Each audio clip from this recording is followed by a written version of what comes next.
मोगाच्या भाव भयणीनो थोडे फावटी आमकां नित्राण जाल्ल्या बरी बगता नित्राण सकाळी उठ्ठाना नित्राण थोड्यांक संजे नित्राण पुरासाण जावची निश्चय ह्या कोरोना व्हायरसाच्या टायमार आतां हो टायम पळया ह्या टायमाचेर हर एक निश्चित म्हणलें ना आतां काम आमकां निश्चित आगे म्हणलें ना आतां सांबाळ आमचे कडेन दुडू आसात गे कितल्या तेंप पावता निश्चित ना वो संबंद आमकां बरो आसा गे म्हणलें निश्चित ना आनी मुखार फाल्यां न्हीद बरी पडात की म्हणून भुरग्यांक एग्जाम आज फाल्यां म्हणून आज 10वे क्लासीची फाल्यां आसा की एग्जाम तर निश्चित म्हणलें कांय ना निश्चित म्हणलें पुरो एग्जाम जायत की म्हणलें ना लॉकडावन काडटात आनी म्हणलें आतां परतो लॉकडावन घाला म्हणून खबर तशें लॉकडावन घाला म्हणून खबर निश्चित ना हें निश्चित जालां थोड्यांक मस्त पुरासन जाल्ल्या बरी बगता खंय पुरासन जाल्ल्या बरी बगता आनी थोड्यांक नित्राण जाल्ल्या बरी बगता मस्त नित्राण कांय काम करून इंट्रस्ट नासल्या बरी उठानातल्या बरी अशें बगता म्हूण सांगतात मोगाच्या न्हू ताका अनिश्चितता अनसर्टनटी म्हणटा अनसर्टनटी निश्चित म्हणलें ना अनिश्चितता बरोवन गेल्ल्या बरी अनिश्चितता अनसर्टनटी बरोवन गेला म्हणटा न्हू वय तशें बरोवंक गेलां म्हणून देखून अनरेस्ट म्हळ्यार घुस्पड तिके अशांती घुस्पड गोंदळ तिके अशांती घुस्पड गोंदळ मतीन कांय करूंक तें करियांक नाका गे नांगी नाका बिजनता देवयांक नाका गे कालेंक म्हणलें एक घुस्पड गोंदळ देव देखून मोगाचें न्हू यश आसतना तूं दीस कसो सुरू करताय म्हणलें गरजेचें म्हजो दीस हांव कसो सुरू करता म्हणल्याचेर तुजी नित्राण काडूंक जाता तुजी पुरासन काडूंक जाता तुजो दीस तूं कसो आरंभ करताय सुरू करताय आनी कसो आखेर करताय म्हणल्यार दोन संगती गरजेच्यो वय देखून तुजो आत्मो तुवें चिंतचें कालें चिंताय तूं करूंक कालें करून चिंताय तें तुवें चिंतचें आनी तुवें बगचें आनी तुवें विचारून करचें हें इतलें चूज करचें हें इतलें करून विचारून करचें तूं कालें चिंताय आनी तुका जालें बगूंक जाय तुका संतोश बगूंक जाय आनंद बगूंक जाय ताचेर परिणाम घालता ताचेर आत्म्याचेर वंदन आसा हें तुज्या आत्म्याचेर वंदन आसा तुज्या आत्म्याचेर खाली कुडीचेर न्ही हांव जेवलो केलो पूण नित्राणंत हांव ज्यूस करून पियलो नित्राणंत पूण हांव फ्रूट ज्यूस आनी इतली फ्रुटांक घाता नित्राण तें म्हळ्यार कुडीचेर तूं कितली मोठाय कर कितलें कर एक्सरसायज कर तातूंत ना तुज्या आत्म्याक तूं केलें पोशण करता ताचे वयर आसा देखून तुवें उल्हासीत आसाजें तुजें बगणां संतोश जाय बेजाराय आसूं नजो उल्हास आनी तुका सुटसुडीत जायजें आनी तुका एका तराचें प्रोत्साह दिवचें तें लाविके म्हणटा हांव तळीं पुरा बगना एप्रिशिएट करचो मूड आनी तुका आसाजें जाल्यार तेका तुज्या आत्म्याचेर डिपेंड जावन आसा आत्म्याचेर वंदन आसा तुजें बगणां मागीर तूं कालें विसवणी करताय आज कामां वचूंक वेंचताय गी अगर राव विसवणी करताय तांकां विजीट दिवंक विसवणी करताय गी आनी विजीट दिनातल्या बरी वती इल्लींशीं मात प्रायवंत आसा तांच्या घरा वचून तांकां इल्ली कुमो करूंक इल्ली कुमो कालें जाय म्हण विचारूंक तांकां जाय जाल्यार हाडूंक तूं विंचवणी करताय की नातल्या तीन कालें करून दीत म्हणून तूं कली विंचवणी करताय ती विंचवणी आनी पुरा तुज्या आत्म्याक तूं कलें पोशण करताय तुज्या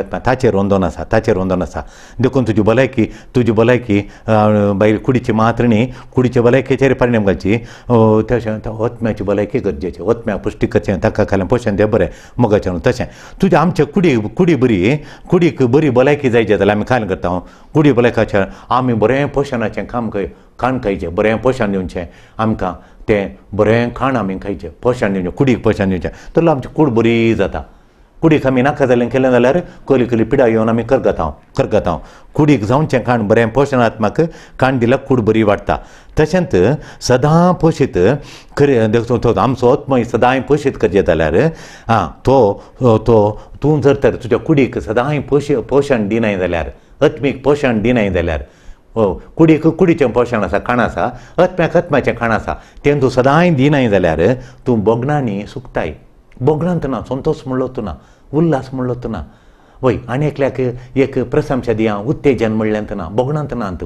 उर्पूत ना तुजें हॅपिनेस म्हणली बगणां नात डल जाल्ल्या बरें जाता वय सॅडनेस येता तशें कित्याक तें म्हळ्यार कित्याक तशें जाता म्हळ्यार बगणांनी सुकतात म्हळ्यार आत्म्याक ताचें खाण तुवें पोशण करूं नाय आत्मीक पोशण करूं नाय देखून कशें पोशीत करचें आत्म्याक कशें पोशीत करचें म्हाका तें न्हू आत्म्याक पोशीत करचें कशें म्हळ्यार दोन संगती मुख्य पात्र घेता एक मागण्यांत आत्मो आमचो बळादीक जाता पोशीत जाता देव त्या आत्म्याक ताची आत्मी देणी धाडटा, त्या देणयांनी बळादीक जाता. दुसऱ्यान देवाचें उतार ध्यान केल्ल्या वरवीं म्हजो आत्मो भारी भारी भारी सुटसुटीत जाता. मगाच्यान हांगा आमकां एकलो हांगा भुरगो येता आनी ताका त्या तरणाट्याक एक ल्हान चेडूं आसा. तें ल्हान चेडूं आसा आनी तें ल्हान 3.5 वर्सां प्रायचें. तें म्हाका उक्कू उक्कू उक्कू कशें बापाय लागीं आमी लागीं गेले लक्षां दोनता बापाय लागीं उक्कू उक्कू करता. पूण भुरगें सुटसुडीत हुशार आसा, पळादिका घडटा. ती उदकाची बोटलो व्हडल्या भुरग्यांनी काण येयल्यो, ताचे कडचे वण व्हडल्यो. भयणीच्या भुरगीं आयिल्लीं दोगां आनी एक भावाचीं दोगां भुरगीं आयिल्लीं. तांचे कडचे वचून ती उदकाची बोटलो वणकाण येता आनी उदक पियेता. तांकां सगळ्यांक बेश्टोन दवरता. पूण आमी लागीं गेले लक्षां बापायन उक्कू उक्कू म्हूण कश्ट आयिल्लें म्हणटाना बेंच दिसलें म्हणटाना आनी ते बापा उक्कू उक्कू उक्कू म्हाका उखोलो म्हणून म्हाका उखोलो म्हणून. देखून आमचें जिवीत जालां घाल म्हळ्यार कंत आयिल्ल्या वेळार, कश्ट आयिल्ल्या वेळार, देदेस्पर जाल्ल्या वेळार देवा कडेन म्हणचें वचून गेल्या आनी देवा म्हाका उक्कू उक्कू, देवा म्हाका उखोलो पिक मी आप म्हणून. आमी पिक मी आप करूं सुरू केलां. आतां आमी कश्ट आयल्यार मात्र देव वय संकटा बंदाग क्रिस्ताना माना संकटा बंदाग मात नातल्यार क्रिस्त नाका. तशें जायना मोगाच्यानो, तशें जायना. आमी पीक म्हणून सदां न्ही ती निरंतरी आमी गरजे वेळार मात्र मागचें न्ही, निरंतरी मागण्यांत जेजू म्हाका उखोल जेजू तुजे उस्क्यार बसय म्हणून सदांच मागचें. तर कश्ट येनात. तुका कश्ट आयल्यार तुका कशें हँडल करचें म्हूण करता. तुवें निरंतरी पोशीत करीचें. देखून म्हजो दीस कसो सुरू करता हांव आनी म्हजो दीस कसो आखेर करता हांव मोबायला वरवीं गी, TV न्यूज की, मोबायल न्यूज की. मोगाच्यानो दीस मात एक तुमचे कडेन हांव विनंती करता, खालती विनंती. दीस मात उजवाडल्या तक्षणा मागणें रजार केल्ल्या शिवाय मोबायल आपडी नाकात. आनी न्हिदो घेतना एका वरा पयलें बिलकूल तुमी मोबायल आपड नाकात. बिलकूल आपड नाकात. हांव मोबायलाचेर देवाचे उतार कमेंट्री वाचता. हांव बायब्लिकल कमेंट्री आसा बायबलाचेर कशें देवाचे उतार कशें विवरसिल्लें आसा तें हांवें बायबल वाचचो. ताचेर बायबलाचेर पयलें देवाचे उतार दिलां सकयल कमेंट्री दिल्या. आतां बूक मेळटात, ते बूक आमचे कडेन नात. देखून हांव मोबायल काडून देवाचे उतार वाचचें शिवाय दुसरें कांय न्ही. त्या वेळार म्हाका थोडे चिंता हांव फोनार आसा, म्हाका फोन करतात, थोडे हांव काडिना. कित्याक म्हळ्यार इतलें गुंडायचें चिंतापा उलयल्यार तें चुकता. हांवें खंय मतीन चुकता तें दवरून तें बरोवन काडून पुरा. देखून कश्ट येताना पिक मी आप म्हणून जो खरी एका दिसा सकाळीं उठल्या लॉर्ड पिक मी आप ते भुरगे म्हण उक्को म्हणून जेजू कडेन म्हण जेजू म्हाका उखोल म्हणाजे म्हजो. देखून हे म्हजो आत्मो पोशीत करता. मोबायल आनी TVचेर न्यूज पळयल्यार म्हजो आत्मो पोशीत जायना आनी म्हजी मोत देदेस्पर करता. देखून ह्या कोरोना पॅन्डेमीक आयिल्ल्या वेळार कळटा की एक संवय आमी सुरू करचें मोगाच्यानो. ह्या कोरोना व्हायरसाच्या वेळार कोरोना पॅन्डेमीक आयला, सांक्रामीक रोग आयला, एक संवय सुरू करचें. काले म्हळ्यार एक दीस सुरू करचो मागण्यांत हांव, दीस आखेर करचो मागण्यांत हांव, दीस सुरू करचो देवाच्या उतराचो ध्यान करन, दीस आखेर करचो देवाच्या उतराच्या ध्यान करन. कितलो वेळ मागणें गी म्हणटात. फादर वस्तू जाणां विचारतात, हांव हांगा आयल्यार दीस सुरू करूंक देवाच्या उतराचें म्हण सांगता. फादर कितले वेळ मागणें करचें गी म्हण विचारतात. वय कितले वेळ करचें मागणें कितले वेळ करचें गी म्हणटात. बरें, देखून वेळ मुख्य न्ही, तो कांय फरक पडना. तूं एका वराच्या मागण्या कर कांय फरक पडना. म्हजें मागणें म्हजी जिणी बदलीचें, म्हजो आत्मो बळादीक जायचें, म्हजो आत्मो पोशी जायचें. तितलें मागणें केल्यार पुरो. तें कितलें म्हूण तुका सोडून हांव इतलो टायम दिना, इतले वरांक हांव कांय दिना. तुका चेंज करचें आनी केदना पर्यंत तुका हें देवाच्या मोगांत पळयल्ल्या बरी तुका आनी हेरांक. म्हाका हांवें देवाच्या मोगान पळयचें, हेरांक हांवें देवाच्या मोगान पळयचें. तुका हेरांक तुज्या आवय बापायक, भाव भयणीक, तुज्या पतीक आनी हेरांक तूं देवाच्या मोगान पळय. देवान कसो मोग दाखयलो, ताणें दुस्मानचो मोग केलो. तशें देवान दाखयल्या बरी मोग करूंक देवाच्या मोगान पळोवंक आयल्यार तुजें तितल्या मागण्या पुरो. तुका देवाच्या मोगान पळोवंक कितलो वेळ जाय तितल्या वेळ मागण्या कर. तुका वय तुजी तुजी आतां परिस्थिती लॉस, काम ना, इनकम ना आनी ती घरांत अशें भलायकी तशी अशी ही परिस्थिती कशी पळयताय तूं? देवाच्या मोगान पळय, देवाच्या दृश्टीन पळयता की तुज्यात वरवीं हें कितें म्हाका दिलें दुरसाताय. तें दुरसाणें काडूंक ह्या परिस्थितींत ती देव म्हजे सांगात आसा, देव सो आचोवन घालिना, हांव ह्या पिडेंतली बरी जाता वय म्हूण सांगून देव ह्या पिडा म्हजी बऱ्याक वापरता, हांव बळादीक जाता परतून म्हणलें. तशें पळयताय. कशें पळयताय देखून देवाचो संबंद गूंड करूंक पळयताय जाल्यार तूं मागण्याचें मनीस जाल्ल्या बरीत. मग हरी एका परिस्थितींत देवाचो संबंध गुंड करूंक देवाच्या संबंधार वाडूंक तूं पळयताय जाल्यार तूं मस्त वाडलाय म्हणून मस्त वाडलाय.